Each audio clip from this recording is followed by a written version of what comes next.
So over the coming weeks, you will be researching and designing a project to benefit society. And we're looking for you to collaborate with your group members to design something that will improve human life. Now, the kind of thinking and designing that you'll be doing could potentially be nothing short of revolutionary. So it makes sense to look back on other designers and innovators who have come before you.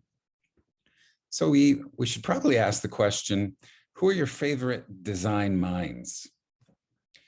Could we potentially add this person, Leonardo da Vinci, to your list? Or perhaps you value Thomas Alva Edison. Maybe this person, you might not recognize his face. This is Henry Ford. Or someone like George Washington Carver for his contributions to agriculture. So this is an important question. Who are your favorite design minds?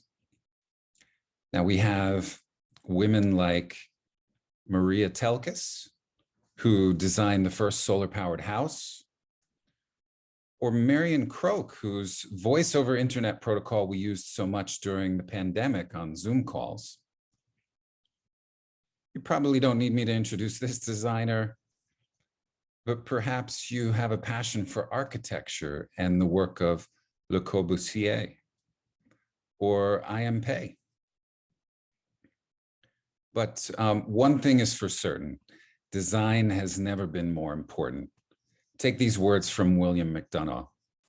In a very real way, designers create the human environment. They make the things we use, the places we live and work, our modes of communication and mobility. Simply put, design matters. And at a moment in our history in which the scientific community has issued serious warnings about the negative impacts of our flawed designs, from global warming and water pollution to the loss of biodiversity and natural resources, designers have a critical role to play in the creation of a more just, healthful, and sustainable world. Now, the crux of this assignment is about improving human life and correcting design errors. And the article you read for homework presents a crucial subject of our mental well-being and the design flaw of the Hudson Yards structure, the vessel. How can you improve upon the original design to keep people safe in our valuable public spaces? Now, you will be scored in 6 categories: functionality, aesthetics, carbon footprint and compliance, budget and profit, evidence of research and design, and of course, the polish of your presentation. I have a little video clip here for you. Let me just turn down the sound for you. As you can see from this video I've included here, the vessel is now only accessible at the base level and cannot be used as it was originally intended, which was, I would say, to give beautiful points of view of New York City and the surrounding space.